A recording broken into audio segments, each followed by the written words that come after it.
வணக்கம், welcome back to chef Deena's kitchen. இன்றைக்கி நம்ம கிச்சனில் பார்க்க போது பூசணிக்காய் ஜூஸ் எப்படி பண்ணுறது பார்க்க போகிறோம்.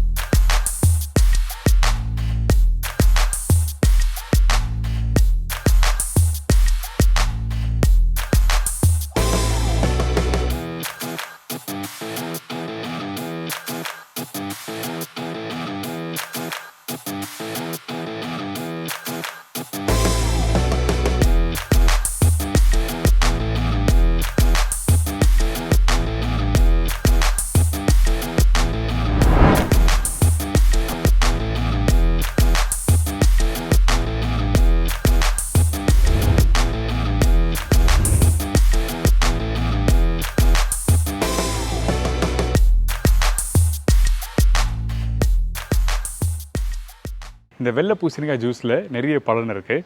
இதை பற்றி தெளிவாக வீடியோவில் கொடுத்துருக்கேன், கண்டிப்பாக ட்ரை பண்ணி பார்க்கலாம். இதில் கொஞ்சோண்டு கொத்தமல்லி போட்டிருக்கேன், அதுக்கப்புறம் மிளகு போட்டிருக்கேன்.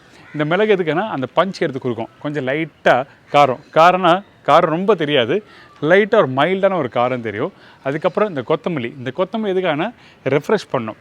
ஸோ இந்த மாதிரி இந்த பூசணிக்காய், இந்த கொத்தமல்லி, மிளகு இதெல்லாம் போட்டு ஒரு சூப்பரான ஸ்டைலில் கொடுத்துருக்கேன். கண்டிப்பாக ட்ரை பண்ணி பாருங்கள். இந்த ஜூஸ் எப்படி பண்ணுறது பார்ப்போம். அதுக்கு முன்னாடி தேவையான பொருட்கள் பார்த்தலாமா?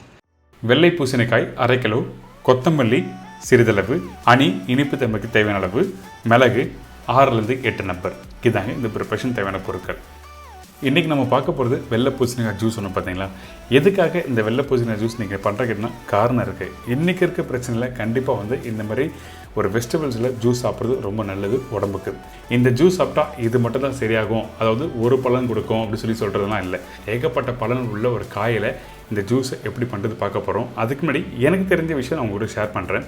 இந்த மாதிரி வெள்ளை பூசணிக்காய் நீங்கள் சாப்பிடும்போது என்ன கேட்டிங்கன்னா, டயபெட்டிஸில் இருக்கவங்களுக்கு குணமாகும், கண் பிரச்சனை இருக்கிறவங்களுக்கு சரியாகும், மன அழுத்தம், ஆஸ்துமா, அதுக்கப்புறம் வெயிட் லாஸ் பண்ணுறவங்க. இந்த வெயிட் லாஸ் பண்ணுறவங்க நிறைய பேர் சாப்பிட்றதை நீங்கள் பார்த்துருப்பீங்க. ஏன் கேட்டிங்கன்னா, இதில் லோ கேலரிஸ் இருக்குது. ஸோ தொடர்ந்து சாப்பிட்டோன்னா கண்டிப்பாக வெயிட் லாஸ் ஆகும். அதனால் நிறைய பேர் சாப்பிட்றாங்க. அப்படி தொடர்ந்து சாப்பிட முடியலாம், நீங்கள் வாரத்தில் ஒரு நாள் கண்டிப்பாக நீங்கள் சாப்பிட்டீங்கன்னா நம்ம உடம்புக்கு ரொம்ப நல்லது. இப்போ நம்ம என்ன பண்ண போகிறோம், இந்த ப்ரிப்பரேஷன் எப்படி பண்ணுறது பார்க்க போகிறோம். அதுக்கு முன்னாடி இந்த டிஷ்ஷுக்கு என்னென்ன பொருள் ஒரு வாட்டி பார்த்துட்டு அதுக்கப்புறம் ஸ்டார்ட் பண்ணலாமா? ஃபஸ்ட்டு நம்ம என்ன பண்ண போகிறோம் கேட்டிங்கன்னா, இந்த வெள்ளை பூசணிக்காய் மேலோட்டமாக இருக்க தோலை பீல் பண்ணி எடுத்துருங்க. அதாவது தோலை எடுத்துகிட்டு உள்ளே இருக்க விதையும் எடுத்துடலாம்.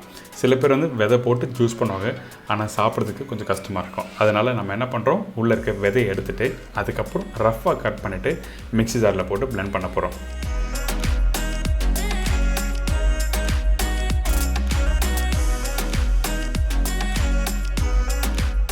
ஸோ இந்த மாதிரி நல்லா ரஃப்பாக கட் பண்ணி எடுத்துருங்க.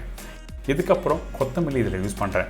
கொத்தமல்லி எதுக்காக யூஸ் பண்ண கேட்டிங்கன்னா, ரெஃப்ரெஷ் பண்ணணும். ஜூஸ் நார்மலாக சாப்பிடும்போது ஒரு கொத்தமல்லியை ஜஸ்ட் லைட்டாக போட்டு பிளெண்ட் பண்ணிவிட்டு சாப்பிடும்போது உங்களுக்கு நல்லா ரெஃப்ரெஷ் பண்ணும். அதனால் கொத்தமல்லி தண்டு கொஞ்சம் இலையும் சேர்த்து யூஸ் பண்ணியிருக்கேன். நீங்கள் வீட்டில் லெமன் ஜூஸ் போடும்போதோ, இல்லை கேரட் ஜூஸ் போடும்போது, இல்லைன்னா ஸ்வீட் லைம் ஜூஸ் போடும்போது எல்லாத்துக்கும் கொத்தமல்லி கண்டிப்பாக யூஸ் பண்ணலாம். இதுக்கப்புறம் மிளகு யூஸ் பண்ணுறோம். இந்த மிளகு எதுக்காக யூஸ் பண்ணால், கொஞ்சம் லைட்டாக அந்த காரத்தன்மை இருக்கும்போது சாப்பிட்றதுக்கு ரொம்ப நல்லாயிருக்கும். அதே டைமில் அதிகமான மிளகு யூஸ் பண்ண வேண்டாம். இதுக்கப்புறம் நான் தேன் யூஸ் பண்ணுறேன். சில பேர் எதுவுமே போடாமல் அப்படியே ஜூஸை பிளெண்ட் பண்ணி சாப்பிடுவாங்க. நீங்கள் வேணால் தேன் யூஸ் பண்ணலாம், அப்படின்னா நாட்டு சக்கரை, அப்படி இல்லைன்னா பனவெல்லம், உங்களுக்கு பிடிச்ச மாதிரி நீங்கள் யூஸ் பண்ணிக்கலாம். இப்போ நம்ம என்ன பண்ணுறோம், இதை எல்லாத்தையும் மிக்ஸி ஜாரில் போடுறோம். ஃபஸ்ட்டு வெள்ளை பூசணிக்காய், அதுக்கப்புறம் கொத்தமல்லி, மிளகு இதெல்லாம் போட்ட பிறகு ஒரு 300லேருந்து 400 ml தண்ணி ஊற்றி நல்லா அரைச்சிருங்க.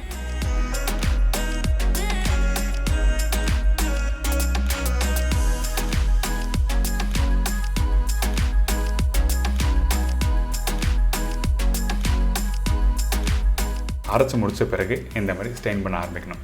ஸ்ட்ரெயின் பண்ணும்போது வெறும் தண்ணி கீழே இறங்கும், மேலே இருக்க திப்பி எடுத்து போட்டு நீங்கள் அப்படியே சாப்பிட்லாம்.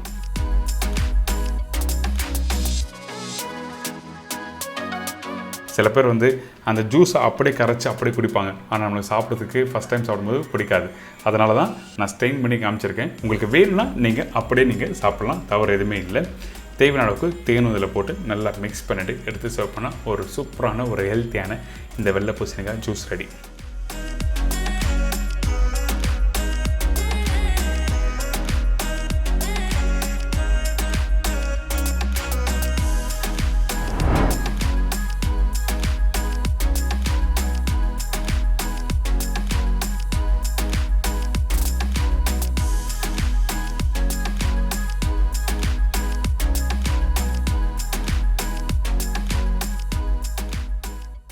எனக்கு எதாவது தெரிஞ்சிருக்கும் இந்த வெள்ளை பூசணிக்காய் ஜூஸ் எப்படி பண்ணுறதுன்னு கண்டிப்பாக ட்ரை பண்ணி பாருங்கள். இதே மாதிரி நாளைக்கு இன்னொரு டிஷ்ஷை சந்திக்கிறேன். நன்றி, வணக்கம். See you, bye-bye. Take care.